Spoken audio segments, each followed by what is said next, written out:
Welcome. Today is, a little bit louder. Today is Tuesday, May 12th, and the time is 7:03. Melissa, will you please take the roll call? Yes. Melissa Denton. Here. Carl Hebner. Here. Denise Meyer. Here. Richard Poore. Here. Bob Weimer. Here. And Pinkerton Student School Board Member Eliana Henry. Here. Thank you. And also seated at the board table is Superintendent of Schools Bob Thompson and CFO Jeffrey Dowd. Very good. Please all rise for the Pledge of Allegiance.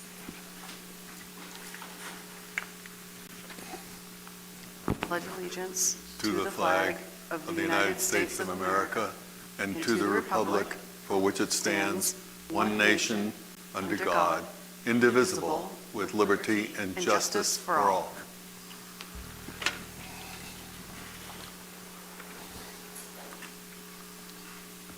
Board members, we have one set of minutes in your packet. If you would please give those a look.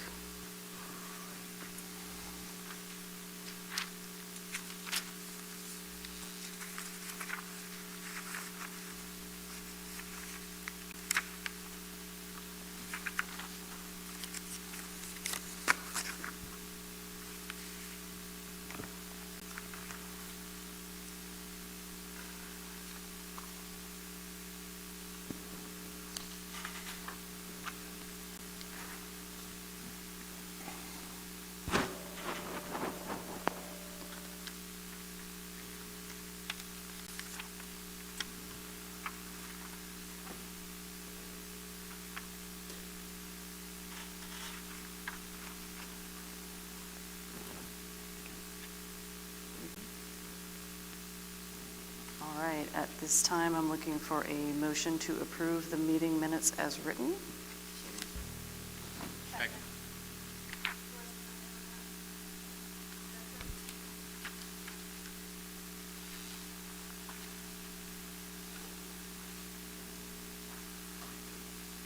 Any further discussion? Did you second it? Okay.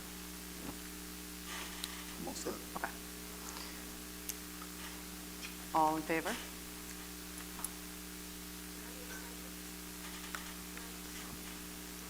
That's me. I voted by accident. I was not here. I will abstain from the vote.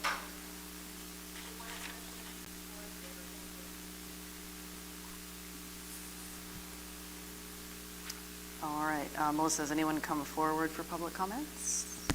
No one has signed up so far. Thank you. Moving right along to school highlights with HES Principal Dr. Cheney.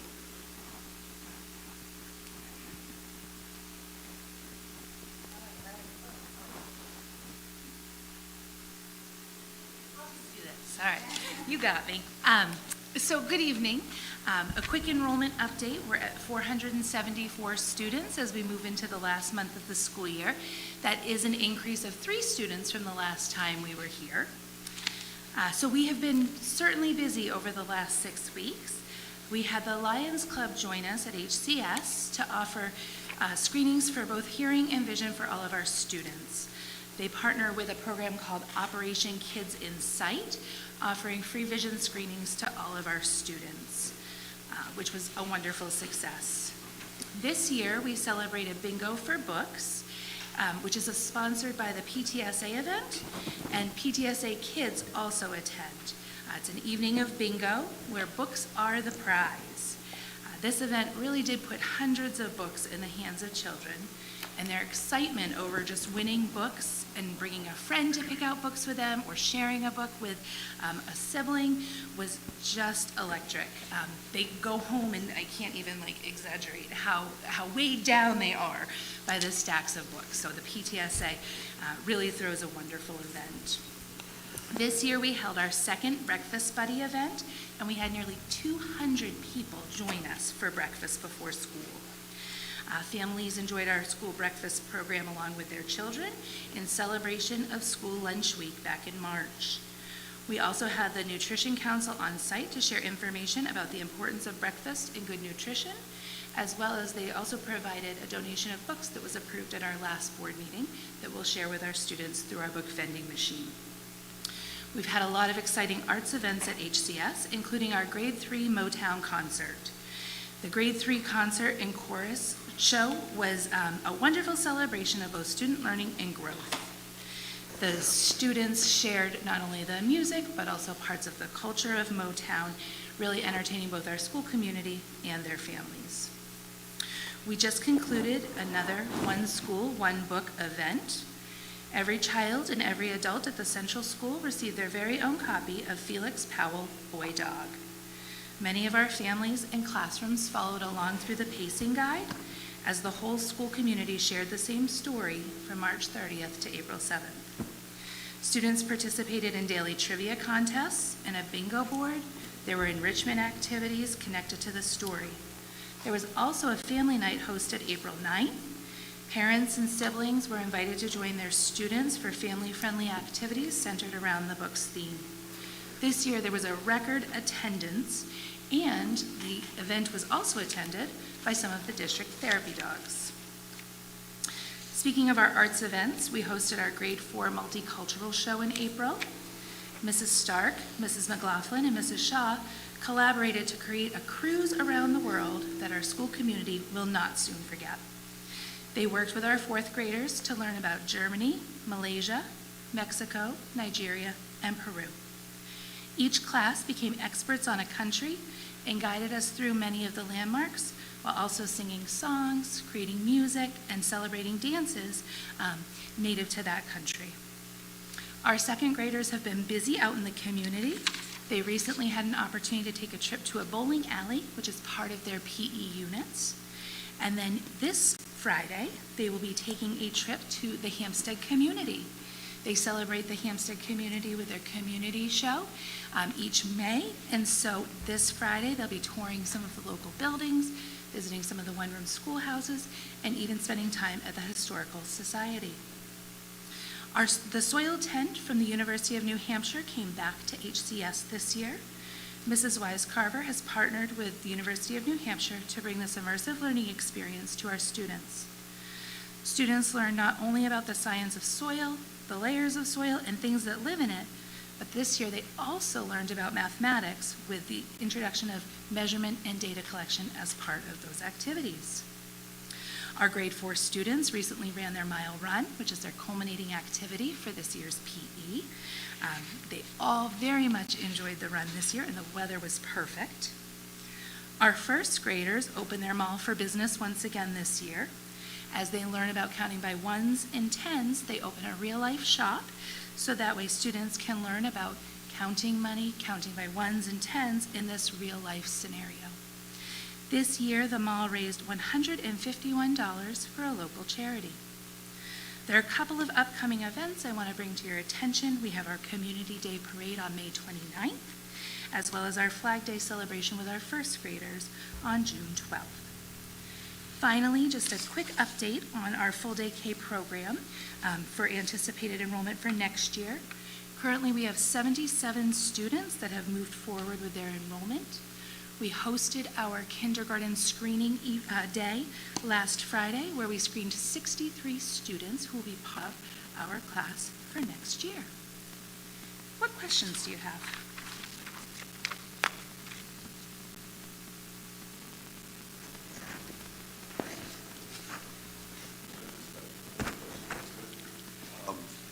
You mentioned earlier, I think, perhaps at the last meeting, that you might get 88, up to 88 students. Is it still the case, or? So with kindergarten, it's so challenging to get to exact numbers and exact predictions. We know the birth rates of the number of students that were born in Hampstead that year, but it's hard to tell as families are moving around. And as you know, the Hampstead community continues to evolve with homes for sale and young families moving in. So throughout the summer, we tend to get enrollments, and some summers we can get up to 10 of those. You're welcome. Is that number higher or lower than this time usually? We're right on track. Okay. Yep. It's higher than last year's. This year's kindergarten is very small, but it's right on track to be right around that 85 to 90 number for a class. You're welcome. Can I ask, sorry, this is really loud. Since the board made the decision on the one-year kindergarten pilot, Yeah. any feedback from families? I have heard from families.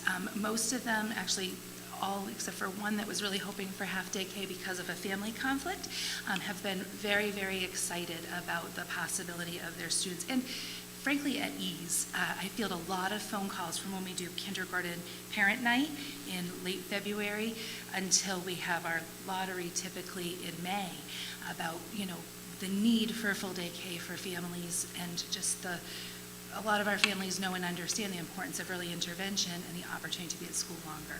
So save for one so far, I've had very positive feedback. Thank you. Welcome.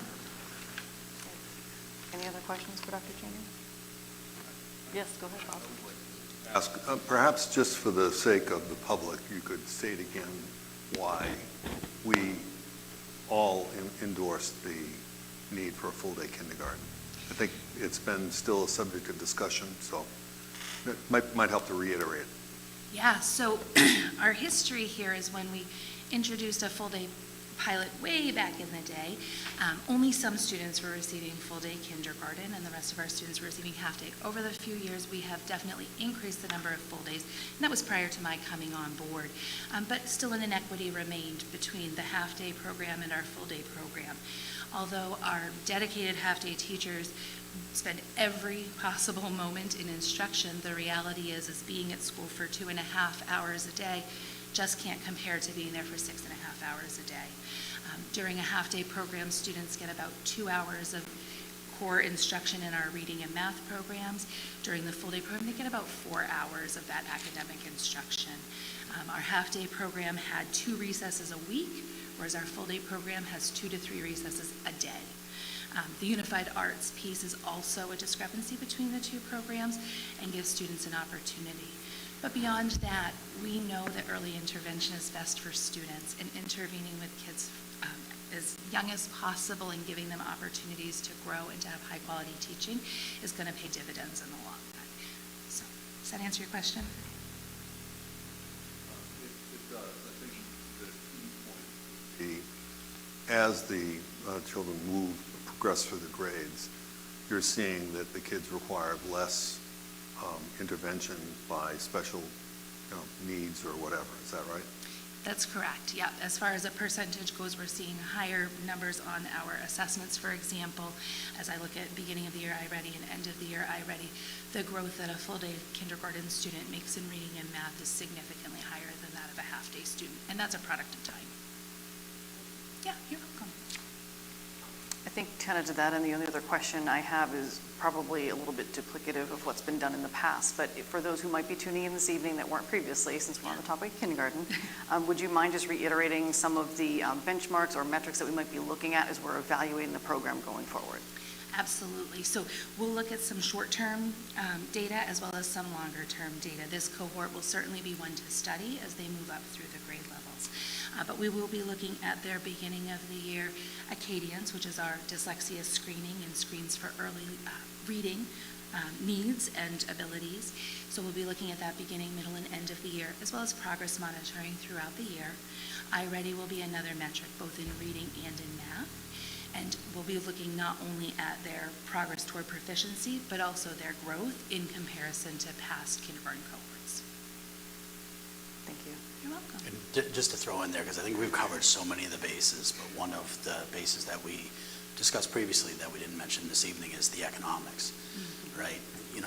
When you look at the $4,500 that we collect from most families, not all, for tuition, and then you look at the reduction in adequacy aid that the district receives, but also the transportation costs for that midday run.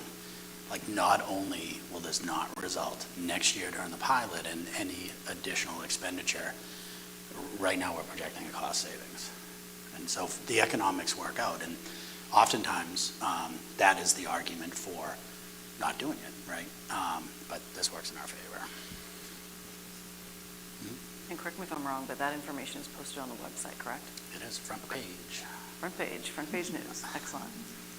I don't have anything further. Just thank you for the thorough update, and always love to hear all the different programs the kids are doing. Some of the favorites are back, Bingo for Books, and getting out there in the community. The soil tent has returned.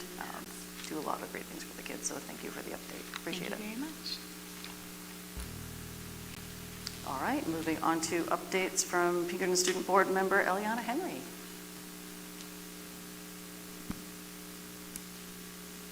Okay, there we go. Sorry.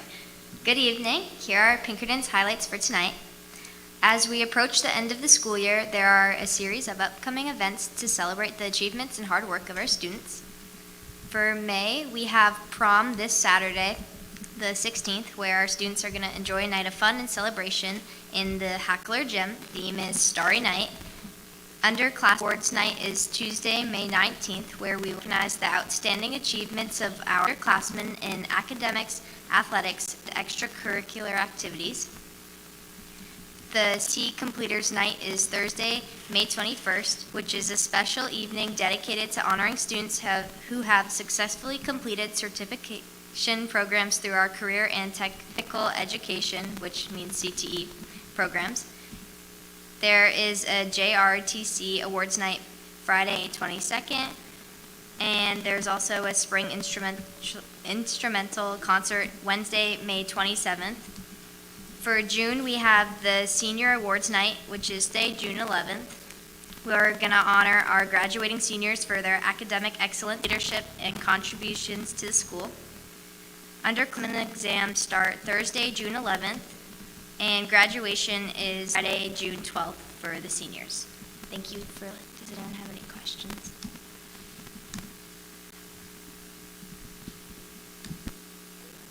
Is the end of year. All right, moving into current business. Just teeing up a discussion of those who did not catch it last week. Hampshire Chronicle, there was a feature on Hearts in Hampstead highlighting our late and most favorited Mr. Torelli. Dr., if you'd like to run through a reflection on that, that would be great. Yeah, so we had Jean Mackin from the New Hampshire Chronicle come out to HCS in early April.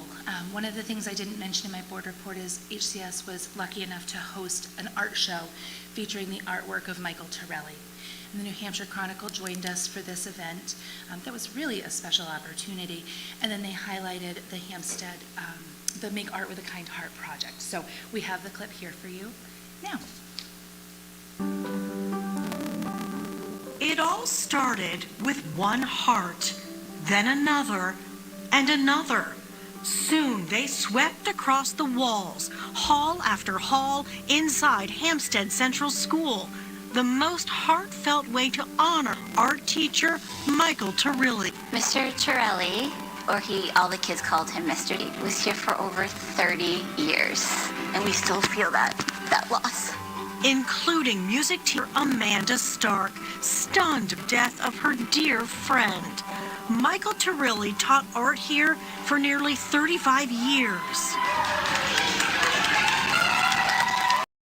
Brightening little lives along the way with his signature mustache smile, now a big part of the mural, along with what he called his dungaree jacket and his go-to dance move, that finger pointing in the air. The words he lived by, now worn proudly, make art with a kind heart. He's so kind, compassionate, caring. That's who he was. The hearts are perfect for him. It's his legacy of love. When there are no words, there is art. So we decided to have the whole community come in, and everybody's painting and sharing stories and laughing and crying, and it was just an amazing way to celebrate his legacy of love, because every heart is a story of love. Every heart. Families like the Freemans. I like this one.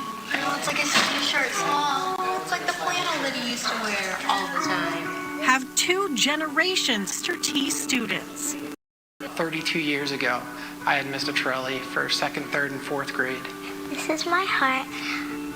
I painted it because make art with a kind heart. I did the mustache to represent Mr. Torelli's mustache. He actually inspired me a lot to do art, and I've been doing it ever since. I met Michael, or Mr. Torelli, in 1992. and he was my second grade art teacher. I ended up totally doing like a full circle and coming back and teaching here. PE teacher Sarah Arroyo's daughters He liked baseball a lot. became Mr. Terrell's students. I used blue, yellow, orange, pink, purple. I drew my handprint. He was peaceful and kind and awesome, sunny, silly. And so they painted sunny and silly hearts, celebrating his love of bananas and the Grateful Dead and skiing. His father painted this one, his own heart full of memories from their family ski trips together. The impact that Michael's had across generations of kids has just been truly astounding. The Turilli family is deeply moved by how this community came together. Between the kids and the older people and the teachers and the parents of the kids, it was just beautiful and amazing.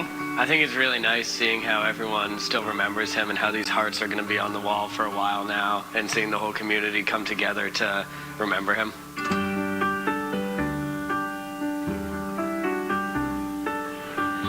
Another grand honor when the school gym was transformed into an art gallery featuring Michael Turilli's treasured paintings, the nautical nods from his earlier years, landscapes worthy of getting lost in, the contemporary works he created more recently.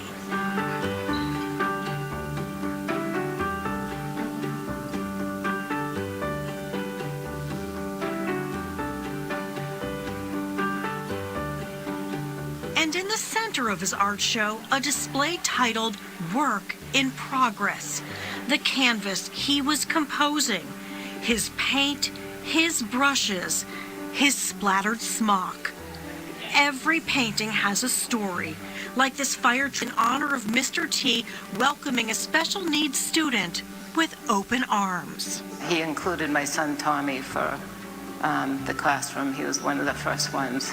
They kept in touch over the years.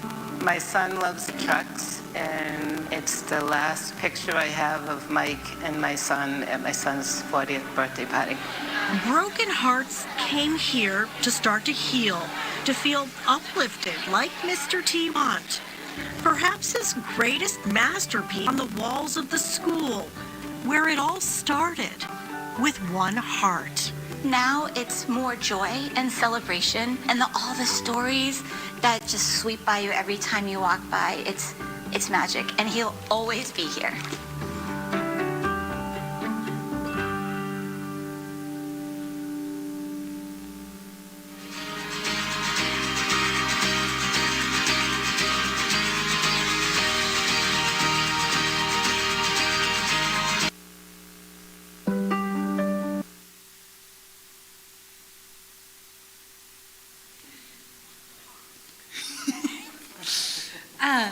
So tonight I have here some members of our Memorial Committee, and I just do want to take the time to recognize and sincerely thank the members of our Memorial Committee for their incredible care and I can't look at them, compassion and dedication that they've shown throughout this whole process. Honoring somebody who meant so much to our school community is not easy work. They really gave of their emotional time, energy, thoughtfulness, and their heart. And everybody on that team, whether they're here with me tonight or not, gave very generously. Through the planning and commitment, they created opportunities for students, families, colleagues, and our community members to come together to celebrate Michael's life and legacy. Mr. T's impact reached far beyond the walls of the classroom. As you saw in the video, he truly shaped generations of students through kindness, encouragement, patience, and a belief in children. So, on behalf of our school community, thank you for your compassion, leadership, and willingness to support our community and carry Michael's legacy of love forward. Your efforts have meant so much to so many, and we're grateful. So I'd like to welcome this evening Sarah Arroyo, Marianne Lazaro, Sarah Wisecarver, Kim Downey, Tara McLaughlin, Jen Remillard, Heather Burkett, Jeff Mackey, Jeff Dowd, and folks who couldn't be here with us this evening are Sophia Poulin, Amanda Stark, Aileen Wall, and Peter Schmidt. So thank you guys. And Mrs. Burkett would like to speak to one more event that we have coming up this weekend. Good evening.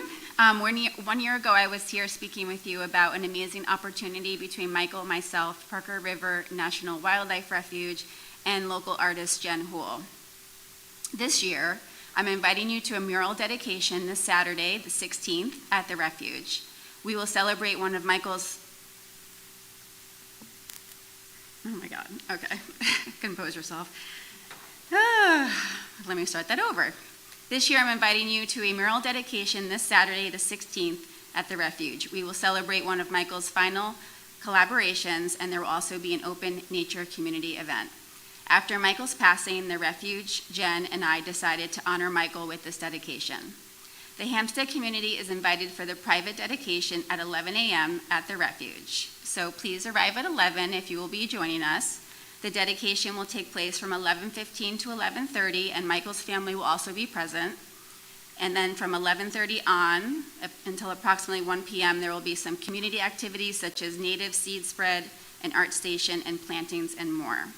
A few other details is when you get to the visitor center, you actually want to go by the visitor center to Plum Island, turn right to enter the refuge. Please tell the gatehouse that you are there for the dedication, so you can get some free entry.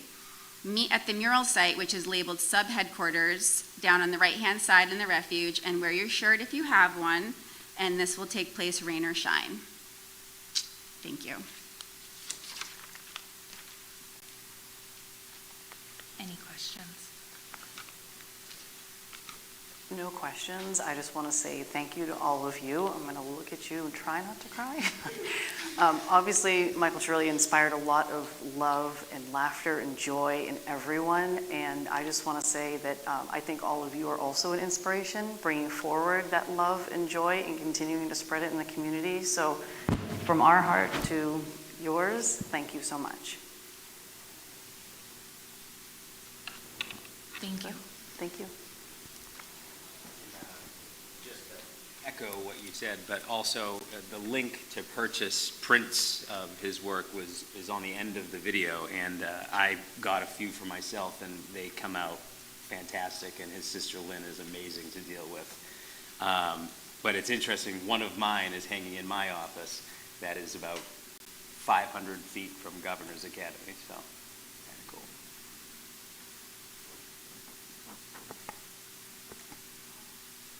All right, moving on. HMS Summer Facilities Projects with Mr. Mackey and Mr. Dowd. Thank you all.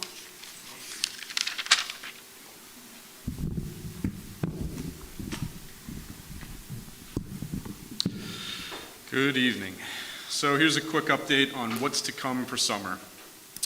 As most of you already know, we have our leach bed and access road project at the middle school that will be happening once school gets out. The RFP for that was posted in mid-April. We had a mandatory site walkthrough during April break, and the bids were due back on May 7th, and we ended up opening them the following day. Currently, Mr. Dowd and Mr. Thompson are diving a bit deeper into those bids, and the project will be awarded shortly. We were able to get a head start on that. I was able to get the tree work done for where the access road going, so we had about 20 trees removed from that region up the hillside over April break. I had two other RFPs out, one for fire alarm parts at HMS, that's phase 3 of our 4-phase fire alarm system upgrade for the district, and the elevator operator upgrade HCS. As we know, we've had issues with that aging equipment. I'll be also doing a smaller roof section at the central school, the preschool roof. This roof has been pushed back a couple of times over the past few years to it took the place for some higher priority projects that we needed to get done, and budgetary issues. It's now time for that to get done. We're probably getting, I want to say it's 35-ish years old. Along with that, I have two smaller flooring projects scheduled, or soon to be scheduled. One for the 40s wing hallway, trying to finish the carpet that we've been doing for all these upgrades. I'm going to keep continuing it into the 40s hallway, get rid of some VCT. And a small section here in the main entrance where we constantly put a lot of throw rugs that move. I want to get some carpet tiles down there to have a more consistent floor and safer floor. Also worth noting, it's not quite a project, but we do have our camera and door access cloud licensings up for renewal, and that's going to be a hefty price. It's probably going to be anywhere between $10,000 and $13,000. I haven't had a total number on that because the licenses aren't up till early fall. And lastly, we just have our general maintenance and deep cleaning to focus on, which takes, that's a big consumer of time over our summer months.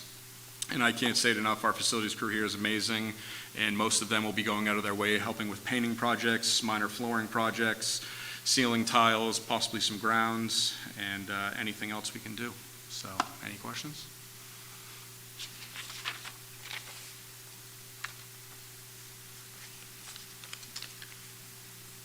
Awesome.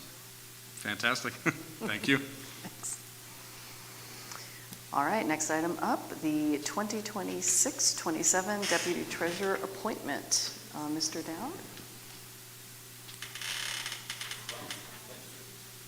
We have a treasurer, and we've had a treasurer for a number of years, and she has performed very, very well, I think, for the district. And her name is Laura Jones.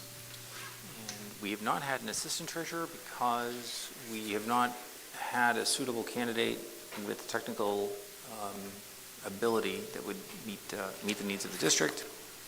We've also improved our technology so that we've been able to rely on our treasurer more. The audit firm and audit team has recommended annually to have an assistant treasurer, and I'm very pleased to announce that our treasurer, Laura Jones, will be the one making the nomination, recommendation, that Tina Harrington will be retiring from Town Hall, will be able to take over as an assistant or be in the position of assistant treasurer if the board approves the nomination recommendation. So Tina has the unique ability of being on the other side, but with the requisite knowledge of working with the treasurers and what the treasurer's reports look like and how to do that in the event that anything happened to Laura, which we're hoping never would. And Tina has said that she would be interested in that.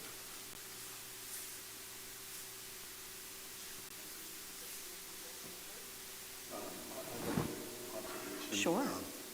Tina has been a stalwart of the town hall for many years, but with the advent of the town administrator, there's no question that she stepped up to take a far more comprehensive role and has performed so well that I don't think anyone wants her to leave, but we understand she's retiring from Town Hall, on June 30, so it would be welcomed, I think, to continue to have Tina working for the town. Might be us grasping at straws to keep Tina involved, but she's well suited for the position, I would say. Any other discussion? I think we can make a nomination to move forward. Yeah. Tina Harrington as the Deputy Treasurer. I will make a motion.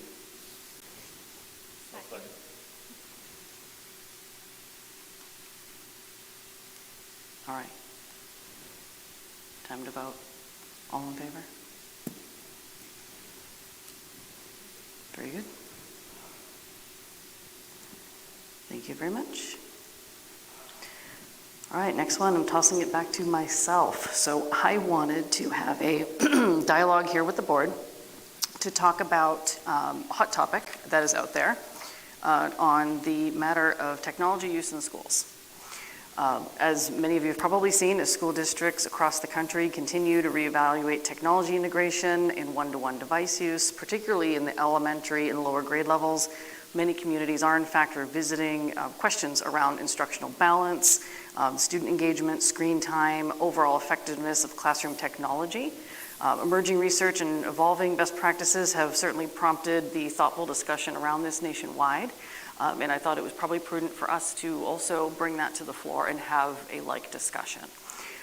So to that end, I'm just going to kind of open the floor for any kind of comments, concerns, just a dialogue, open dialogue about the state of tech use in schools today. Does anyone have thoughts, Missy?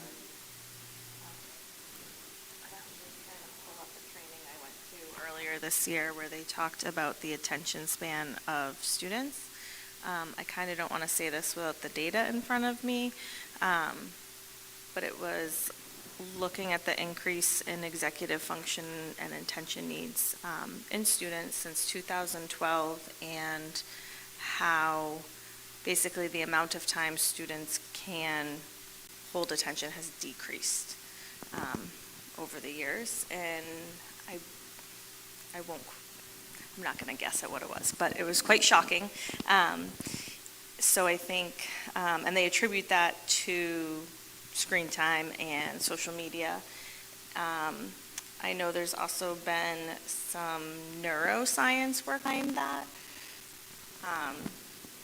And I think it's something important we should be looking at and kind of questioning, and perhaps coming up with some criteria for what age and how long we are having students on screens in the building, and maybe what's really necessary. Were you going to say something? Rich? No? Okay. Sir, Would it be appropriate to ask Principal Cheney to offer her observations about use or not? Yeah, I think that's fair. Yeah.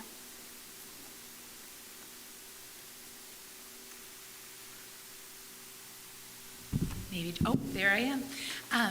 So in terms of screen time usage and the shift that we're seeing in students, you know, I don't have the research in front of me right now, but I would echo anecdotally what you just shared, is that, excuse me, we are seeing a decrease in students' ability to pay attention to things longer, things that would engage them. Our teachers are going above and beyond to find ways to engage their students throughout the day through movement breaks and things like that. One of the things that we're proud of at HCS is that in those early years, I mentioned a little while ago about kindergarten having 2 to 3 recesses a day, we do still highly value students' ability to play. I have a couple kindergarten teachers this year that really took a deep dive into learning through play, which is how we know children learn best, but really recommitting, if you will, to that play-based learning and that concept. So our teachers do a tremendous job of making sure students have lots of hands-on opportunities. And as they go through our school, you know, screen time does increase because as 3rd and 4th graders, they are doing more writing on the computer, for example, as opposed to handwriting, but there is a progression. Any other Thank questions? you. I think there is an article that I'll send to everybody that was in the Epoch Times a couple of weeks ago, and it was probably 2 full pages discussing this very issue. It was very enlightening. Some of the same statistics were in that article. Putting my principal hat on for a minute, I can only talk anecdotally about this too, but you know, my observation was always that there were some teachers who used technology really effectively to enhance instruction, and then there were others that did not. And I think regardless of, you know, putting time limits or things like that, and you're still going to run into some sort of issue there. I'm not really sure what the answer is. It's an idea of that quality versus just quantity. Yeah. When we talk about like iReady and how long you should spend, the number of minutes correlates kids, you know, doing better on it. I mean, that you're setting them up to be on a computer longer by saying that, so. I think going to that already, there is a lawsuit now too, questioning their evidence of their effectiveness and if they can prove it and what they're doing with student data. I think in my own district, I'm in 4th grade, and our students do spend a lot of time on Chromebooks. When they go into ELA, everything is now, it's good from a special ed perspective, some of it, having audio books and spell check, and there's some great things. But then also the majority of the lesson is now online. The tests are online. The story of the day they can listen to online. They're opening it up, they're typing in their notebook. There's not a lot of handwriting anymore, which pros and cons. I think there's evidence that says you learn more from handwriting than through typing. Anyway, so I'd just be curious to how much teachers are using it and when, and gathering some data. I'm sure it looks different across the different levels of schools. Like I know when I walk into elementary schools, even here in Hampstead, I feel like I see less technology at the elementary level than I do at the secondary level.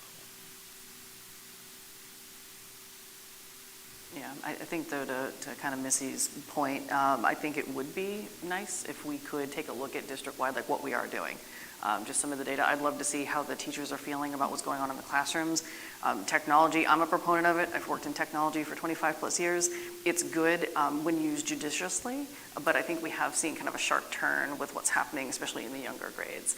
So I would personally just like to raise the idea of doing a survey with our educators to find out what their uses is looking like, what their experiences are in the classroom with their students. And Dr. King, do you want to share with the board the meeting that we had this afternoon with Nicole and Yes, so we discussed that absolutely to see what type of data and information we wanted to gather, so that way we could understand not only how many minutes, but exactly what Dr. Poor said was how is that being used and what is the quality of that technology and those opportunities for students, and finding that balance. you know, and I think it's important.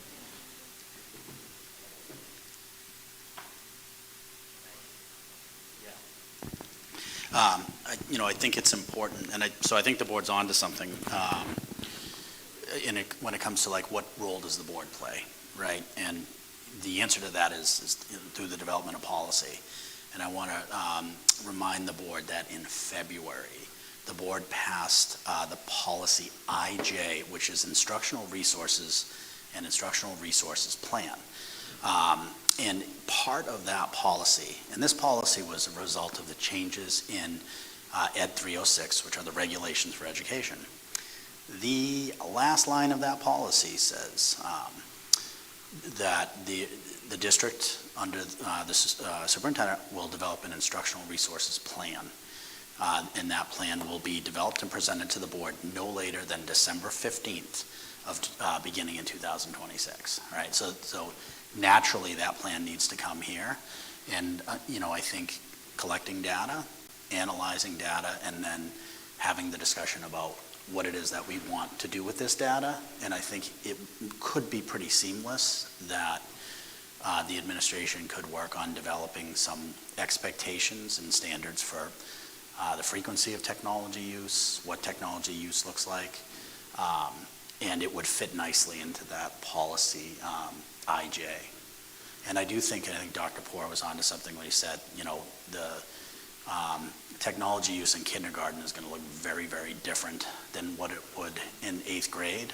So any plan that we would bring forward would have some flexibility in it for our building principals to make sure that it's developmentally appropriate. So I guess the question I would have is, like, we're pretty efficient at developing surveys, but are there certain questions or that the board would like us to sort of tease out from staff?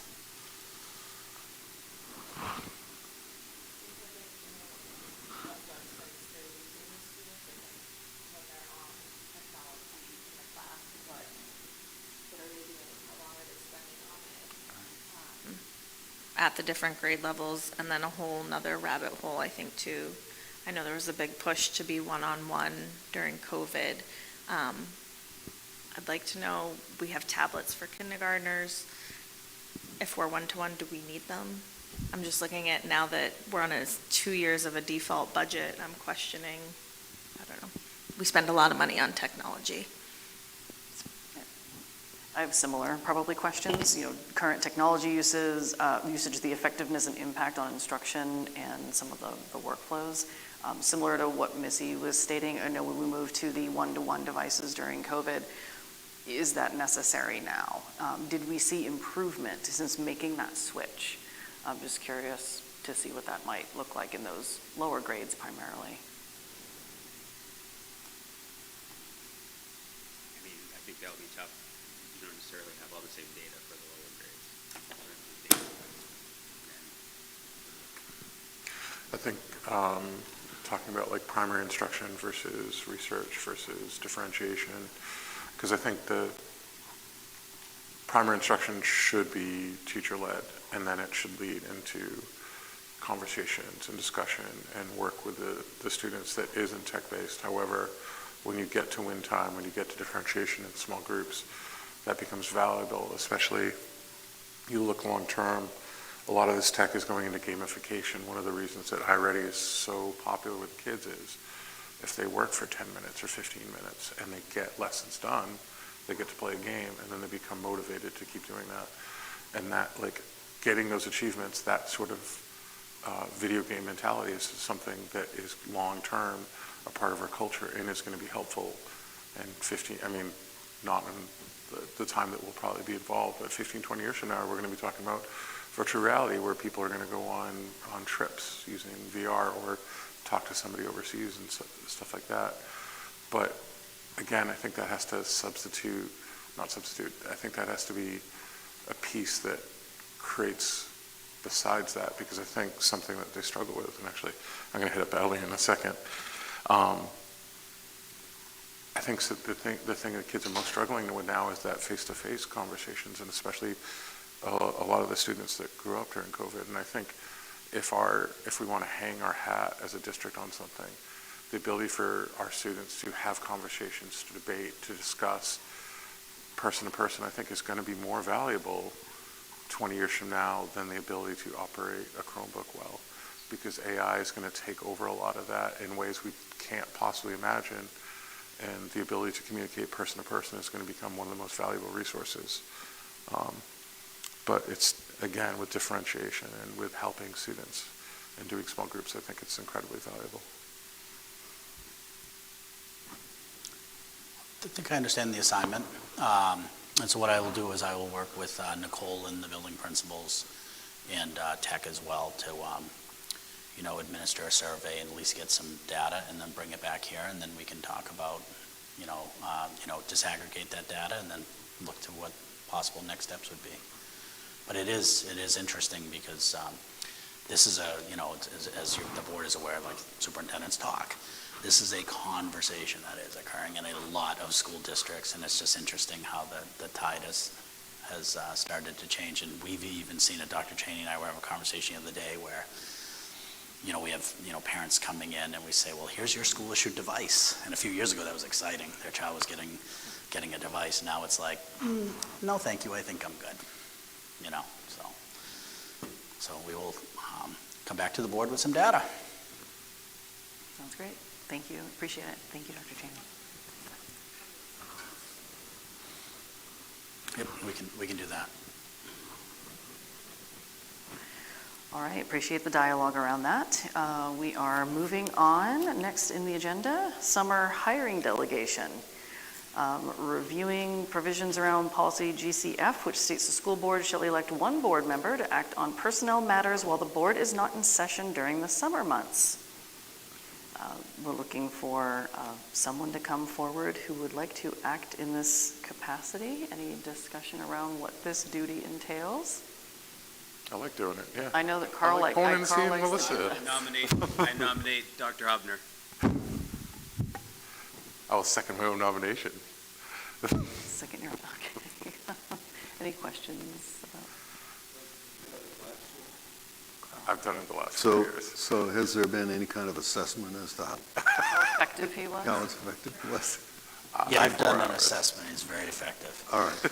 And I'm not even saying that tongue in cheek, because when summertime comes, like, we gotta move quickly. And Dr. Hubner's, and I'm supposed to be impartial, I understand that, but Dr. Hubner's responsiveness when he gets the email or the text message, hey, can you go in and review this, is pretty quick. And I think that that's a key part to getting all of our positions lined up. And we have a very good success rate when it comes to summer hiring, and I won't totally contribute that to Dr. Hubner, but there may be some correlation. If you do it right, you don't have that tomorrow. Or the school year after. That's true. Very good. All right, if no more discussion, move to vote. Looking for Dr. Hubner to take on this role. Show of hands. Thank you very much. Moving right along, we have the 26-27 student tuition rates presented by Mr. Dowd.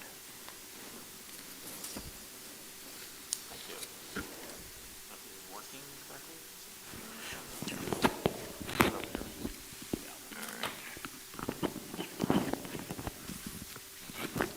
Bob and I will share.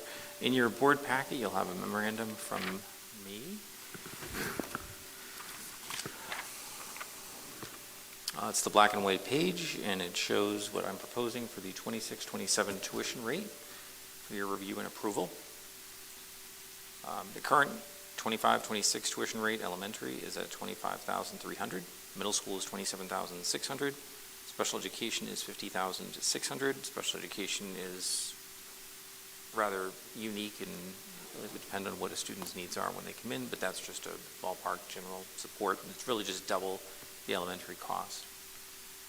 What I look at in formulating these rates is what our budget is, what our cost per student is from Department of Ed purposes, and I correlate the two, roll them forward, and come up with what would be a fair number for a student to attend our schools from outside the district. So this could come up in a number of different ways, and we've always had tuition rates, but it's become more of an issue lately, especially with this, perhaps if we have a state-placed student in our district. And of course, we have opportunities that students are placed here by other districts if it's appropriate. And so having these rates locked in now gives us something to fall back on if that should happen, if we should have that request come up. So, and bear in mind, we typically don't have different costs like transportation. There's some ancillary costs that really wouldn't apply to a student who's attending our district from outside of our district because we're not providing transportation, we're not providing that aspect unless there were a very, very special circumstance. But that's factored out of that pricing. And we're obviously not taking a student in our district where that student would create another class. So these really are just, this is incremental revenue because we're placing a student in a class and there's already a teacher, there are already the students. And so it's not like we're having to price out starting a whole new class or adding a class or anything like that. We wouldn't be accepting a student, most likely, if we didn't have capacity. So this would be a way to use excess capacity. Madam Chair, could I ask a question? Do it. So just so I understand it, the reason the special education rate doesn't include specialized services, transportation, or one-on-one assistance is because that is the responsibility of the district that's sending the student to us? Well, it would be, and it would be their responsibility whether we have it priced here or not theoretically. Right. But the reason that we exclude those is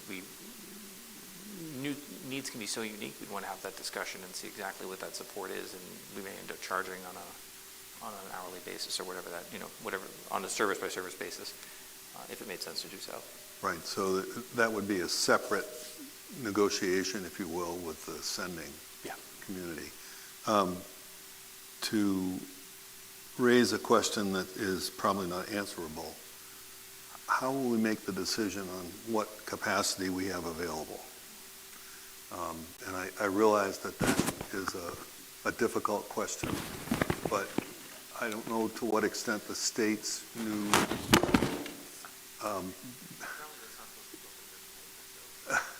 the new, I guess the current bill, it's not yet been acted upon, but the legislature was working on SB 101, which I guess has taken a hike, and now they're on to some other, I think it's a House bill that they're trying to collaborate on. Maybe you could regale us as to the status of that and how that would affect any, if you will, evaluation or estimates we would make on population. Yeah,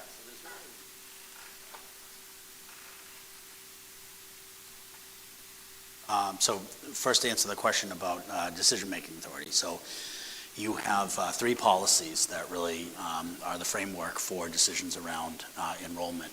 So the first one is IIB, which is class size, right? So the board has established class sizes. So in making the determination about whether or not we would accept any students, it has to be within the context of policy IIB. And then there are two policies that school districts have that actually drive enrollment. One is JFAB, J-F-A-B, and that is enrollment of non-resident students, which is exactly what Mr. Dowd is talking about. And then a third policy is JCA, which is best interest manifest educational hardship. And that's a situation where it may be determined that the student's current district may not be meeting the needs of that student, and they may need to go to a different school district. So the short of it is, like, we have policies that drive the decision-making, and then you have the superintendent who serves as the decision maker. Okay. And I would say as an overall percentage of our student population, non-resident students make up a tiny fractional amount of students, both in terms of what we accept and also in terms of what we send to other school districts. But there are students that do. And in terms of open enrollment, you know, the current bill is back, I believe, in interim study.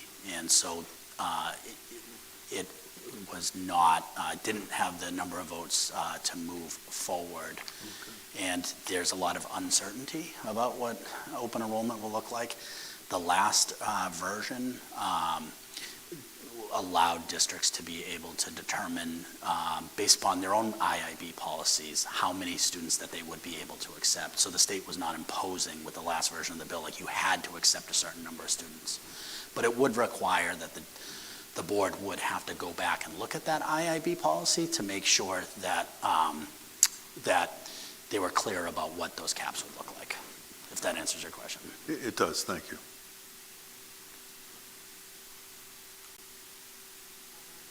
From other board members?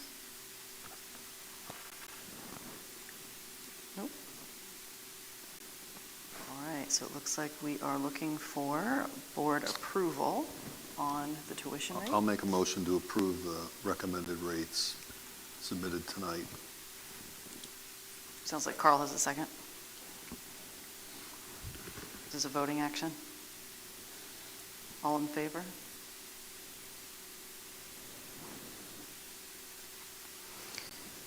Thank you very much. All right, next item on the agenda, suspension authorization. Annually, the board authorizes the superintendent to suspend students beyond 10 days as outlined in RSA 19313. Right now, I'd be looking for a motion to authorize incoming superintendent-elect Dr. Joseph Crawford to take on this responsibility. So moved.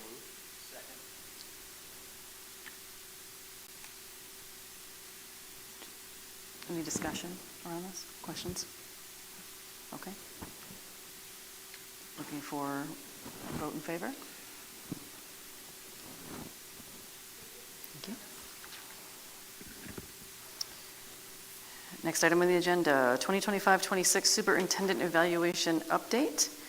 Since our last April 14th meeting, we are moving into the next section of this in accordance with CBIR evaluation of the superintendent.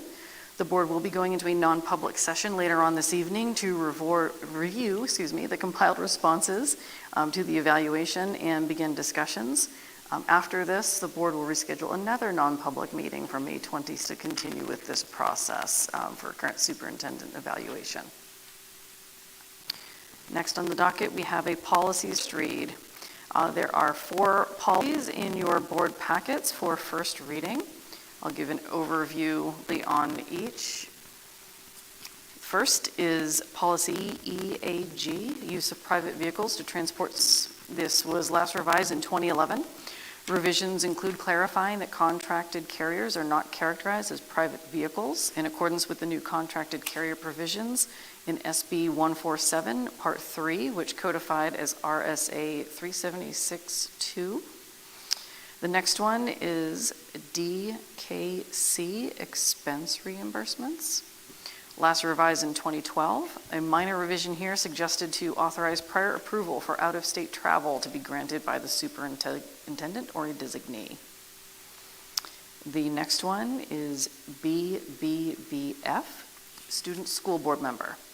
Newly coded policy reflecting the updated legal requirement of each school board to have at least one non-voting school board member from the district's high school to serve on the board each year.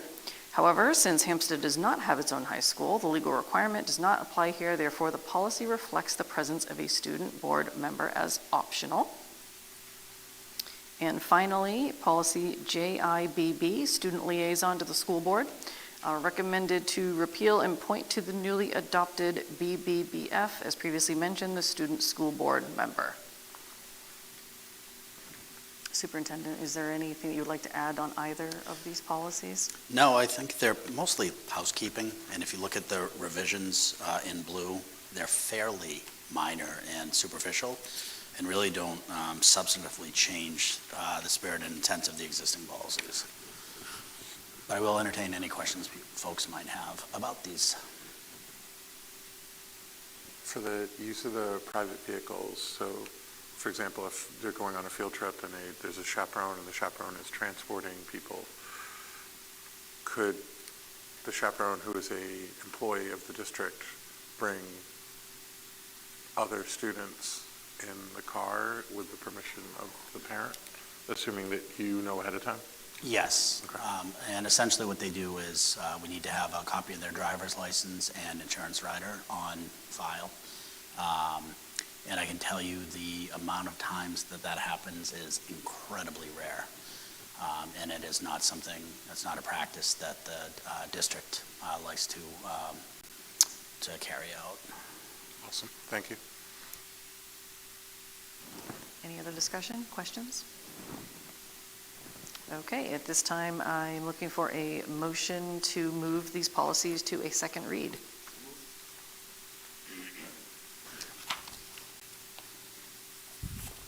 Any further discussion? Okay, looking for show of hands. Thank you. Board comments and correspondence. Board members, do we have anything we'd like to raise for discussion?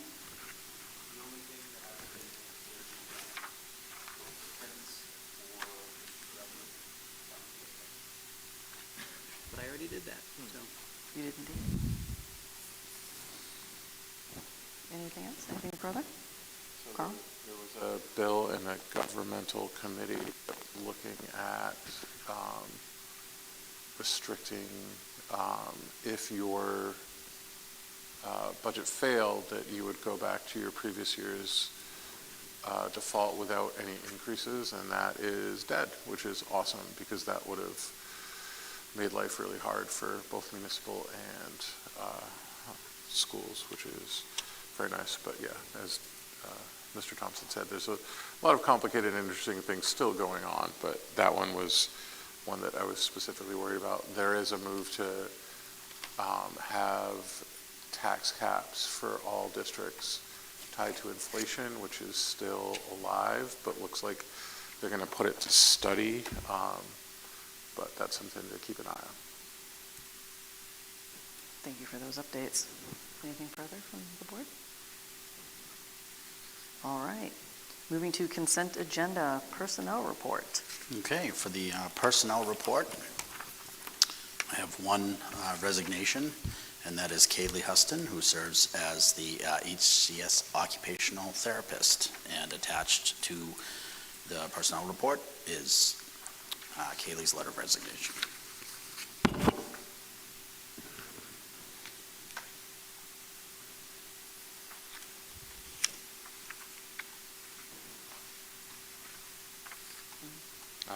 We'll thank her for her 8 years and reluctantly make a motion to accept her resignation.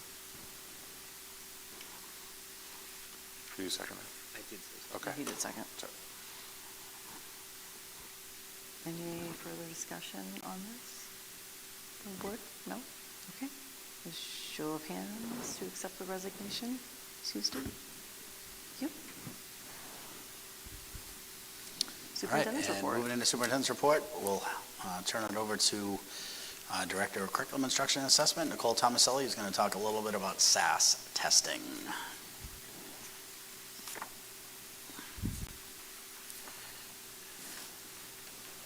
My favorite talk about SAS testing. Just kidding.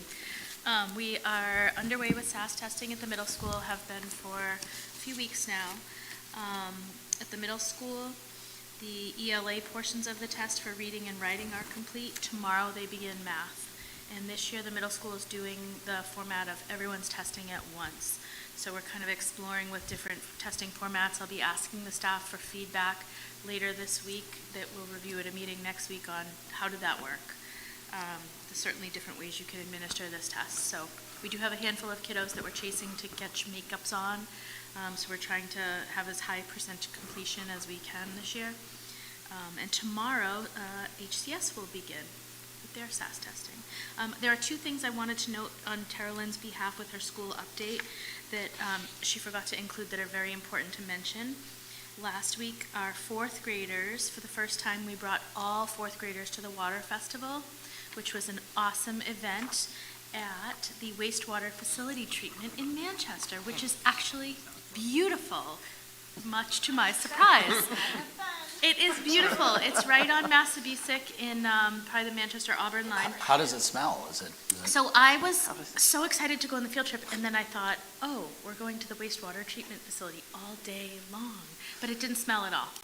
So it was beautiful. And they did a fabulous job pulling together resources from all over the state. So the Audubon was there, DHS was there doing a variety of different activities about water quality and pH. Our kids practiced breaking down a variety of different types of toilet paper and flushable wipes and learned quite a bit about what it takes to maintain clean water.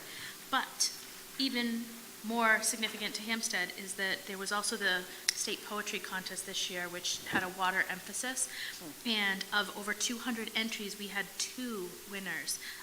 Annie McDonald placed second in the whole state, and Nicholas Ellis, I believe it was fourth for Nick?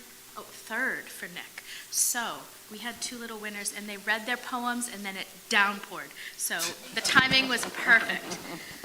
And the Hampstead bus was first in line, so it was perfect. Actually, 2 buses were first in line. So our kids got on, and they were gone before the real rain set in. So that was last week. And then this coming Friday at Pinkerton at 3:30 in the freshman lecture hall, our team Pancakes will be competing in the robotics competition.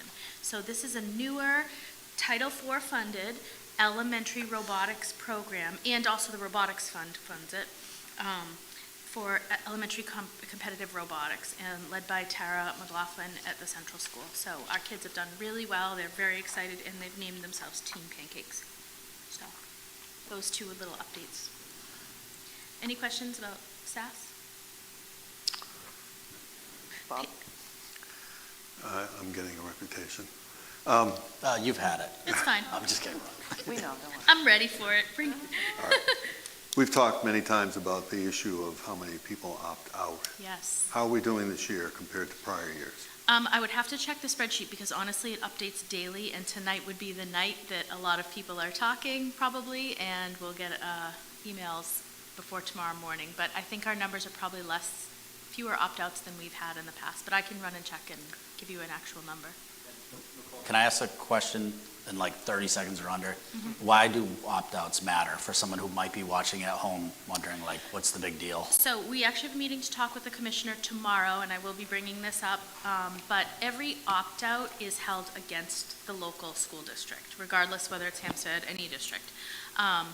So we are expected to have 95% participation in state performance testing.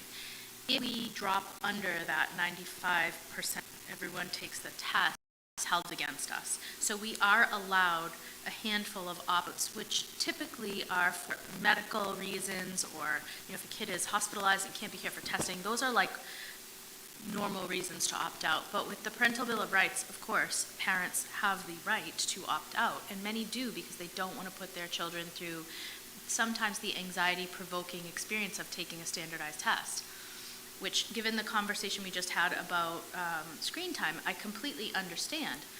But then we have to remember we're still held accountable for these screen-based standardized tests. So we would be remiss if we didn't give kids opportunities to practice, especially if these performance outcomes are going to be on the ballot in a way that might not reflect us favorably if our kids don't perform well on them. So it's just, there's a lot to think about, but regarding opt-outs, parents have the legal right to opt out. I typically call or email families that have recently added themselves to the opt-out list, kind of to inquire why, and a lot of times I hear it's testing anxiety. So we're trying to, at Central School, we're using the SEL block on Mondays to very creatively do some test prep and learn how to lessen that anxiety and hopefully have fewer opt-outs. Central School typically has fewer opt-outs than the middle school. Part of that is because the 8th graders are tested quite a bit between SAS, Pinkerton placement tests, and science is tested in 5th and 8th grade. And 8th grade just gets hit with a lot this time of year. So we try to encourage families to let the kids show what they know, but sometimes that's an uphill battle. And anything over 5% is held against us and counts as a 0. And it's very hard to recover for us from a 0 on a 4-point scale. If I could, Madam Chair. Yep, I've got another question after you. Go ahead. I just like to raise the issue that anxiety is something that is learned as well. That's right. And if people don't have the experiences that result in them understanding what anxiety is and resolving it on their own, they never will. And to me, that's anxiety should not be a reason for not taking the test.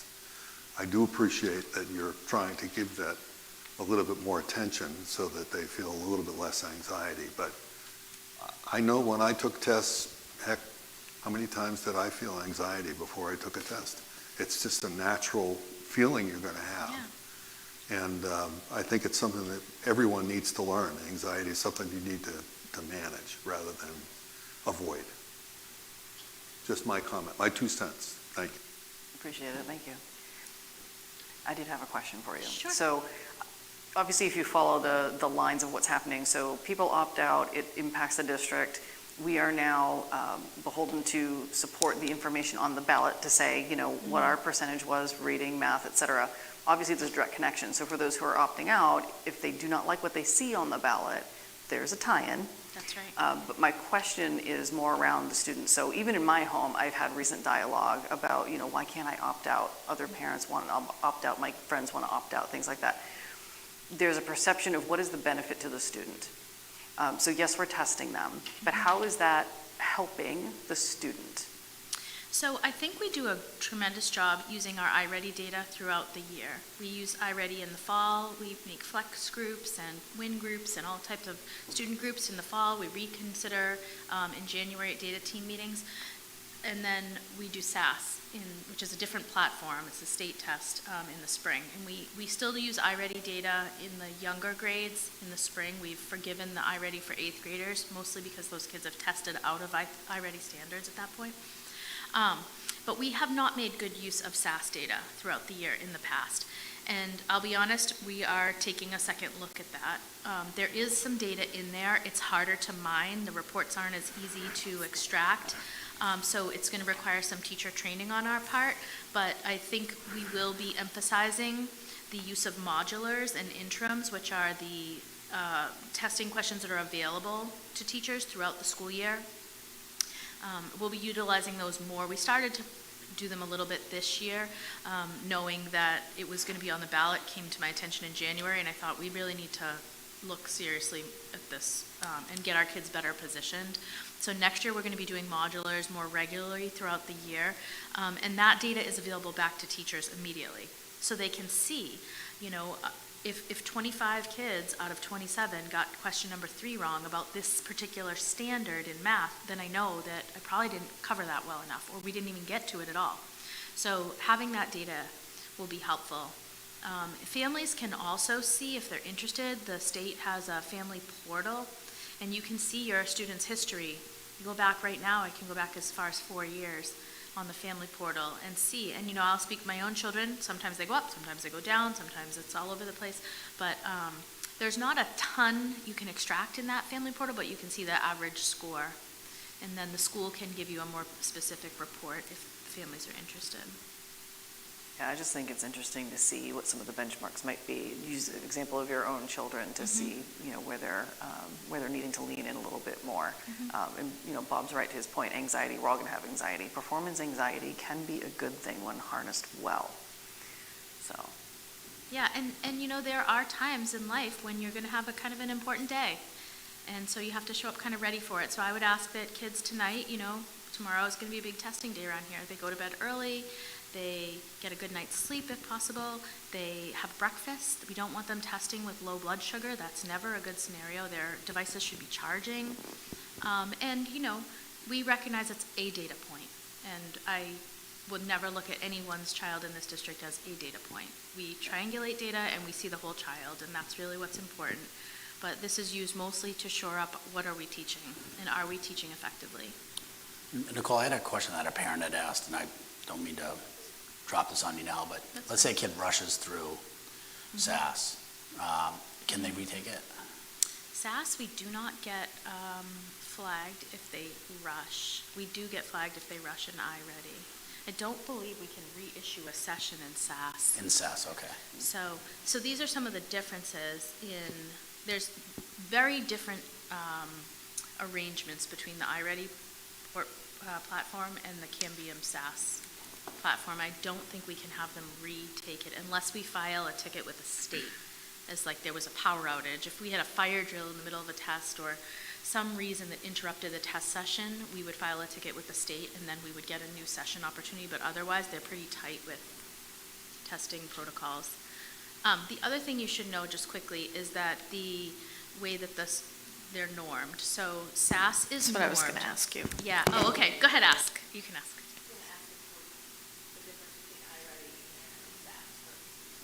Yeah, so when parents get the reports, they should know that SAS is normed to other children in the state, only New Hampshire.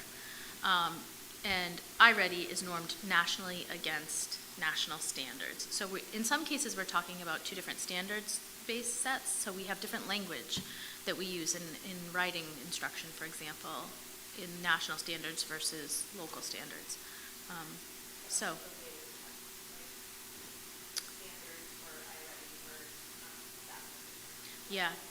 Yep, SAS standards are New Hampshire adopted and grade level. That's right. Yep, that's right. So you're measured against your peers in SAS, and in iReady you're measured against the standard. So it's criterion referenced versus norm referenced. And so like any statistician, you can play with those numbers and make it look, how you want it to look.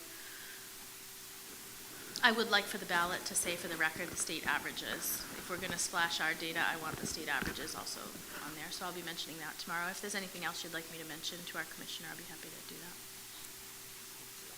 Well, Just take it off. Well, Yeah. I believe we can, when we do the warrant articles, we can add the additional state averages in there if we want to, which I would like to. Some towns did this year, which was unclear whether legally that was not advised, but some towns did it anyways.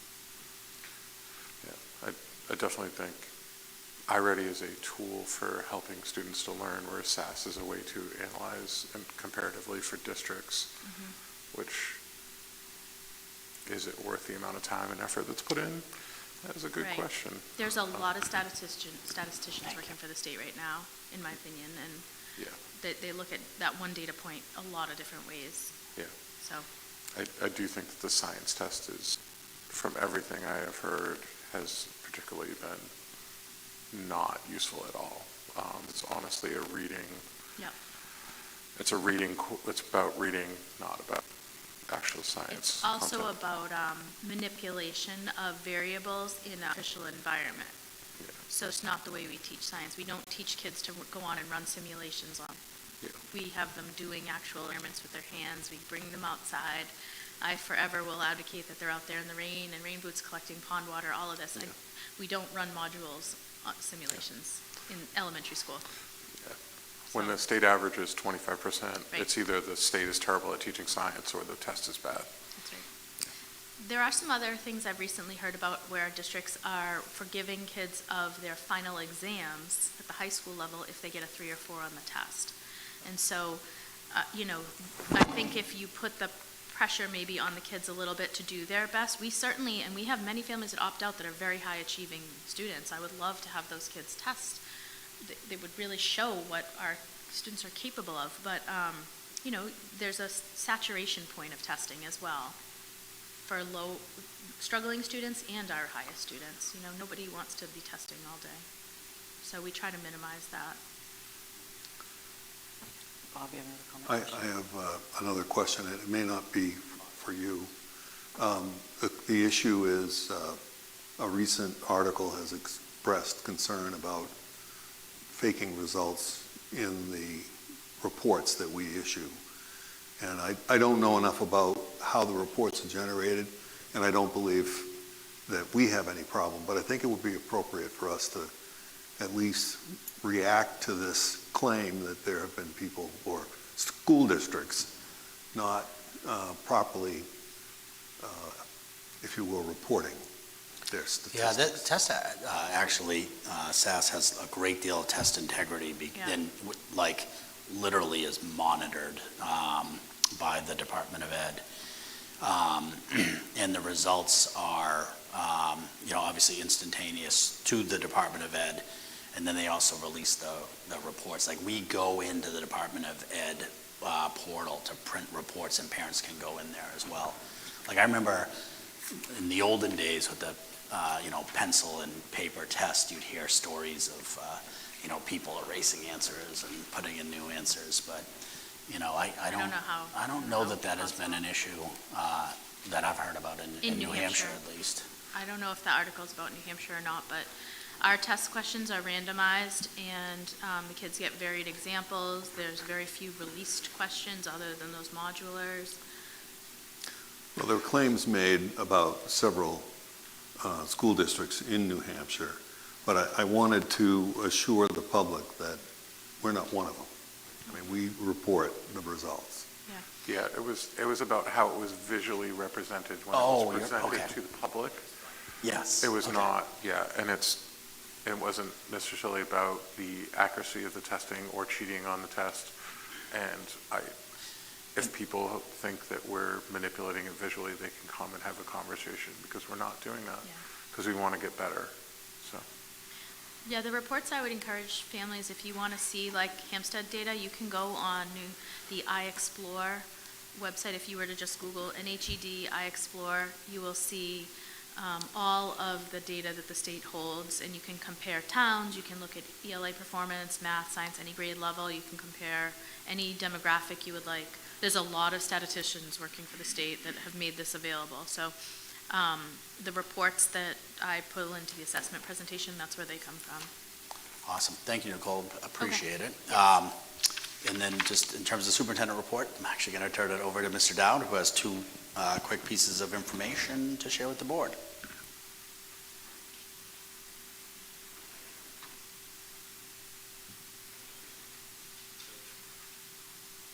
All right, in your packet, you'll find another memo, probably toward the end of the packet. And we spoke at the last meeting about the impact, and actually we spoke earlier in this meeting, and I told Mr. Thompson really that decision on kindergarten, we can talk about the academic and structural improvements that it would do for our students as they go up through the elementary school. But at the end of the day, even from an economic perspective, I'm having a difficult time not moving to a full day K, because we're eliminating the bus. It's like $38,000 or $40,000 a year. A couple of years ago, we had to have 2 midday kindergarten buses. We're collecting some revenue from our parents, but even in a state like New Hampshire, with really the lowest, relatively low, if you want to consider adequacy aid, really not a very high amount, even that right now is not really a reason. I mean, it's providing us with enough revenue to be able to offset all of our tuitions that we're paying, have all of our students participate in a full day. So I wanted to update you on some information that I've been working with the Department of Ed on. Adequacy aid in the state of New Hampshire is based on your previous year enrollments. So next year for 26-27, Department of Ed is going to look at our current year enrollments for kindergarten, well, for all of grades, but in kindergarten in particular. We don't have good numbers for them, because we have some half-day students, we have some full-day who are tuition, we have some full day who aren't. And as a result of that, when you go into next year, we would lose half of the adequacy for our kindergartners. So the state has, and I'll call it a grant, it's not a grant, it's an RSA, that allows us to, in the situation that we, exactly like this, where we have a current year without full kindergarten data, when we move into the 26-27 year, on day one, we'll take our enrollments and I'll tie out with the Department of Ed, and they would be able to enhance, make up that 1/2 of adequacy aid that we would normally be losing. So they're estimating that it could be in the neighborhood of about 56 students or so that could qualify for the additional 50% inadequacy aid, which would be an additional $121,828 in adequacy aid revenue coming into the district. So I want to make sure you knew that.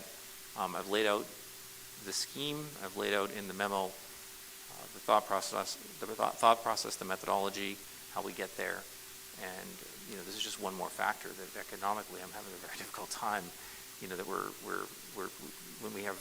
charging parents for a full day. We have a lot of students who are in half day, and we have to have additional expenses with having that half day program with the buses and the transportation, and we're missing out on the revenue. And quite frankly, the state has been, I won't say punitive, but the state has certainly been encouraging districts to move from a half day to a full day program.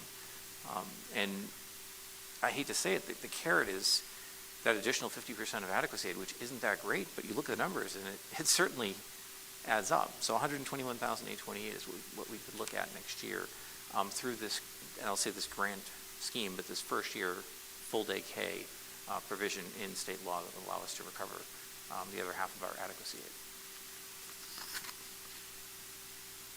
It's a little confusing. I'm happy to answer any questions, or if not, just really want to make sure you're informed of what it is that we intend to do in the fall in order to recover those additional funds.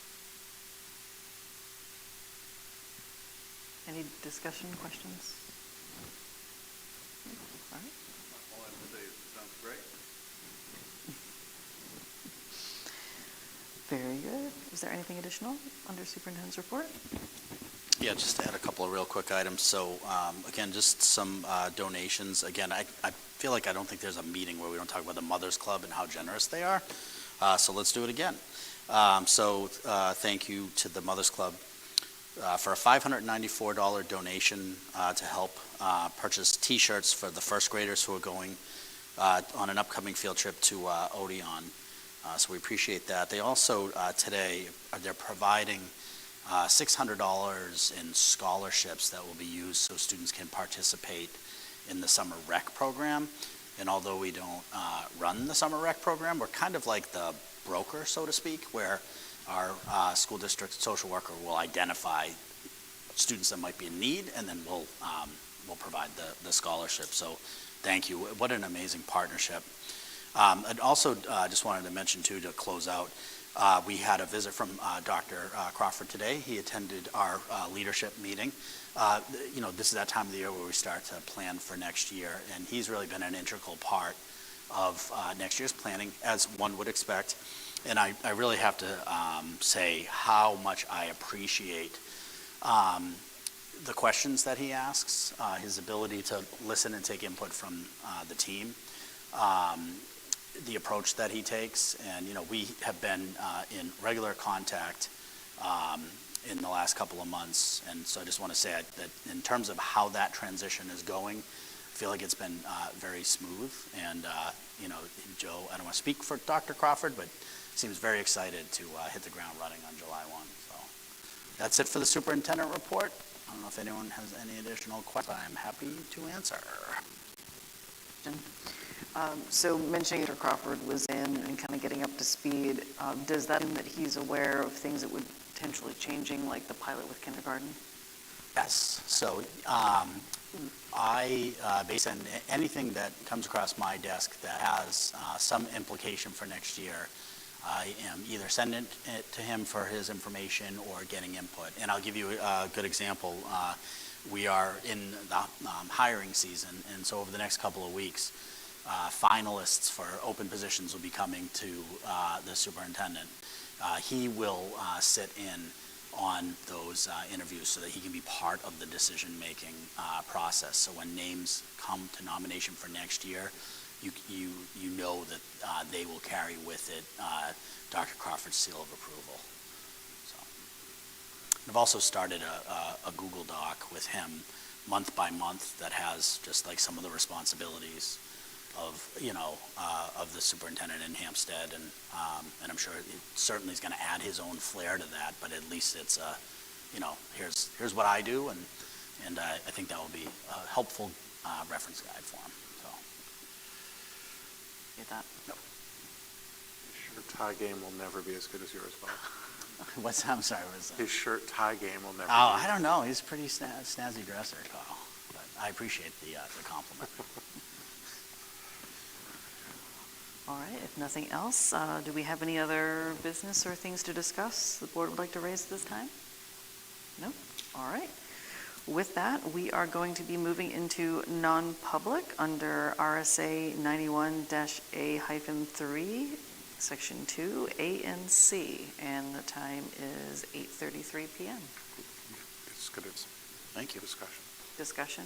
We have to vote to go in. Vote to go into non-public, sorry, I'm still learning here. It's okay. All right, so discussion about moving in, And just to clarify to the public, this is for dismissal, promotion, compensation of any public employee or matters which are discussed in public would likely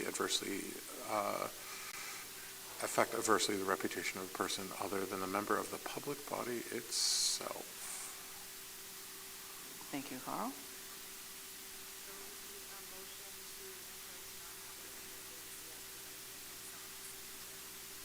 All right, can I get a motion to move in? Bob is making the motion?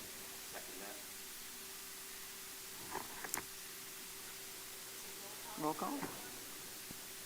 Ms. Denton? Yes. Dr. Hubner? Yes. Mrs. Meyer? Yes. Dr. Poor? Mr. Weimer? Yes. Okay, thank you. Thank you very much.